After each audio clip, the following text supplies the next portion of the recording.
Watch you be right. Oh, man. Yup. That's painful. And I do believe we have Dan O'Shea back. Dan, are you back? I am back. Woo! All Back right. and better than ever. All right. So we were just talking about Christian McCaffrey, how he needs to really step it up because what he should have been last year, he absolutely was not. And Cam Newton really needs someone he can rely on, which is why I brought up DJ Moore. What are your and did you have more thoughts on the Panthers? Because I know that you had said a few things about who they lost. Do you have any more to say about them before we move on?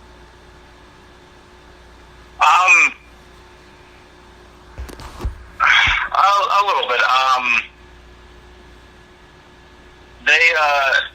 They need to be able to be better in the division. They went. I think they lost both games to the Saints. They need to play against the Falcons, and that's extremely difficult. I think next season they play the. I don't know if they play any games without.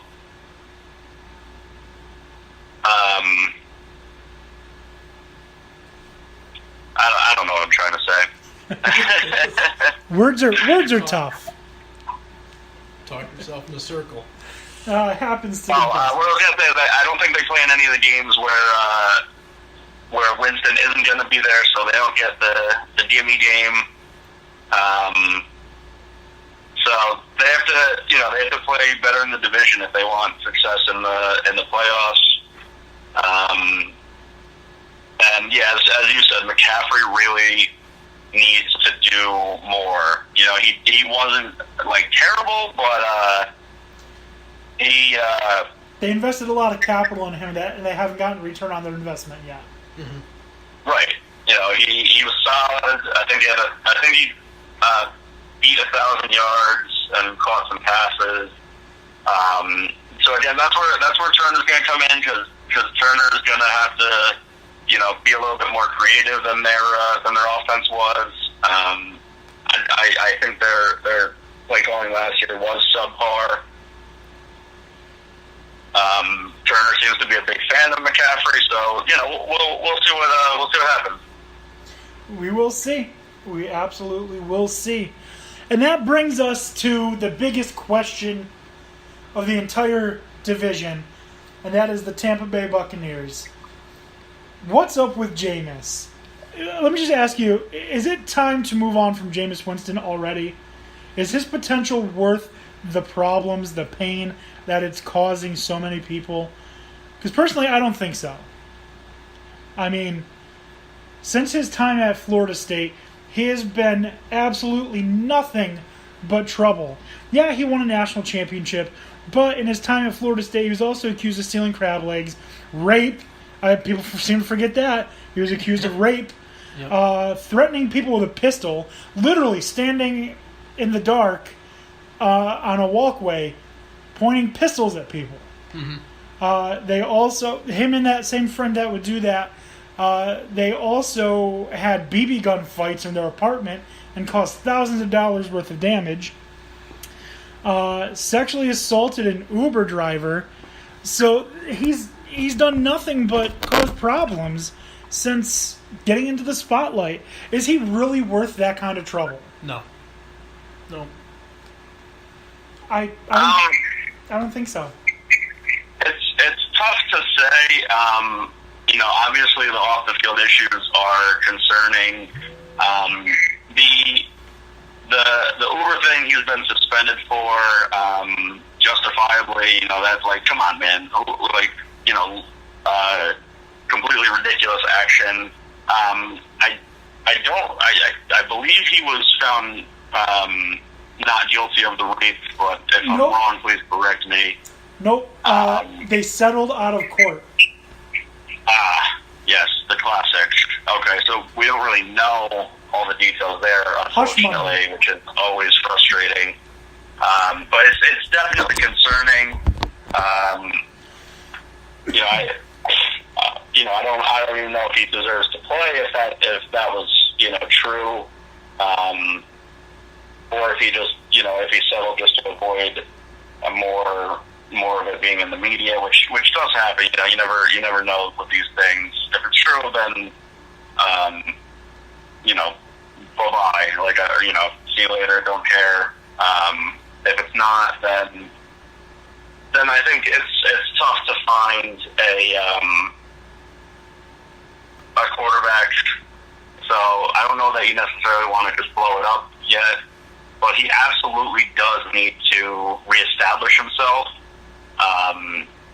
He needs to prove that he can get it done, because he has not. And I think the Tampa Bay Bucks are going to be the worst in their division. It's a tough division, so that's not saying anything too hard hitting. But if they don't really shape up, then they could certainly be another team that's very low on the totem pole in the league, and be bottom 8 or something. And then if I think this season is if not playoffs or bust, a strong improvement or bust. They need to at least win 8 games, I think. And Jameis better show that he's winning. He's the reason that they're winning, because at that point, your welcome has worn out a little bit. And you get like one more chance this year, and then maybe decide on the future. I mean, I don't know. I'm ready to move on from him right now. It's like I said, he would make Donald Trump proud with the disgusting things that he's done. Yeah, that's certainly fair. I do think, though, that you are coming from a place of being blessed with good quarterbacks, and you've not been in quarterback hell for a long time. So, as someone that has, I'm a little more cautious about giving up what what has shined at times. You don't want to necessarily hold on to something that's gone down the drain, but I think this season is where you determine if that's the case. Right. I mean, he's extremely talented, and he's shown that he has promise, but I don't know that I think the promise is worth it anymore. I think I'd be willing to get rid of him, simply because what's the point in paying the man if he's just going to keep having problems like this and keeps getting suspended? Exactly. Yeah, I think that's fair, and I think that's why it's a fair question to ask. The Bucks are sticking with him for one more year, and I think their decision will be made depending on what he does this season. All right. And Tony chiming in said, "What I love about the NFC South is how unpredictable it is, and even more how it tends to end up completely different than what you thought." Like, didn't they 6 years in a row have a different winner? Seems about right, yeah. Something like that. Be the same. Yeah, it's a fun division. It really is. Unless you're the Bucks. Right. I mean, unless you're the Bucks. Pretty sure that the Panthers broke through. Yeah, they met the Peyton in the Super Bowl, so. Yeah. I mean, the Buccaneers, they have a lot. Their best quarterback right now is, what's his name? Ryan Fitzpatrick. Yeah, and, because he's available. He's there. Yeah, who's going to show up for the first 4 games? Fitz magic or Fitz tragic? I mean, is there a difference anymore? Just go back. I don't know. Maybe he'll shine for 4 games, and then he'll just take the starting spot, and then the Bucs will re-sign him to a 2-year contract, and he'll be terrible immediately, because that's what seems to happen. That is the Buccaneer way.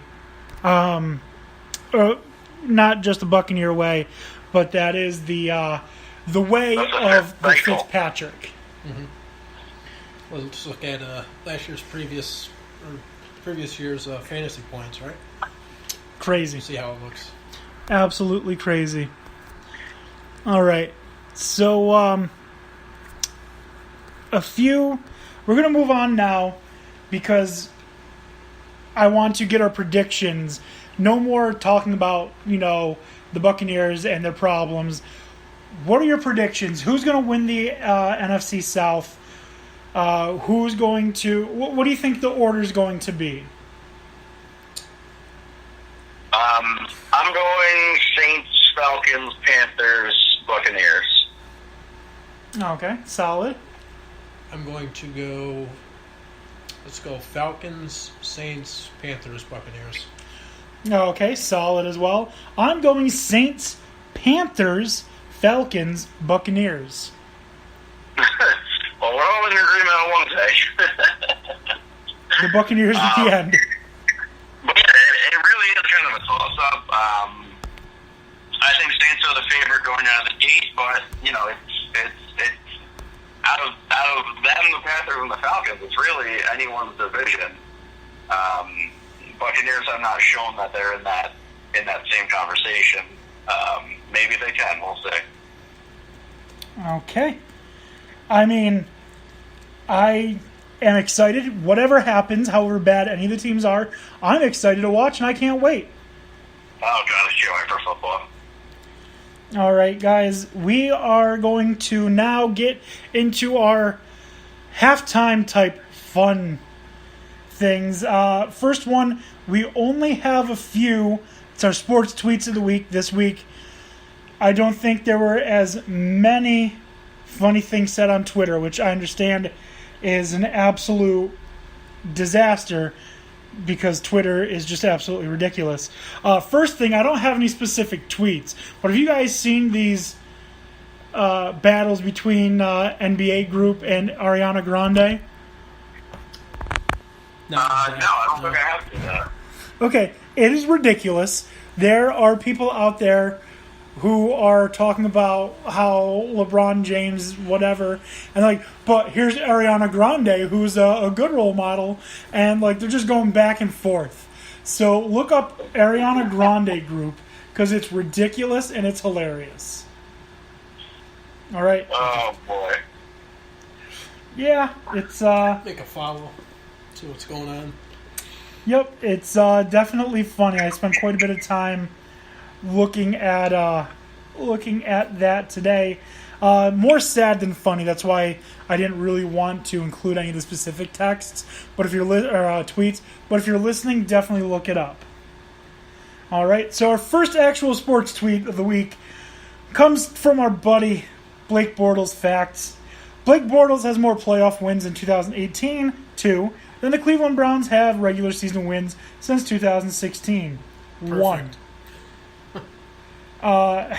He also, in another tweet, used some emojis to spell out the word suck in response to the Bills using some heart emojis, spelling out Bills.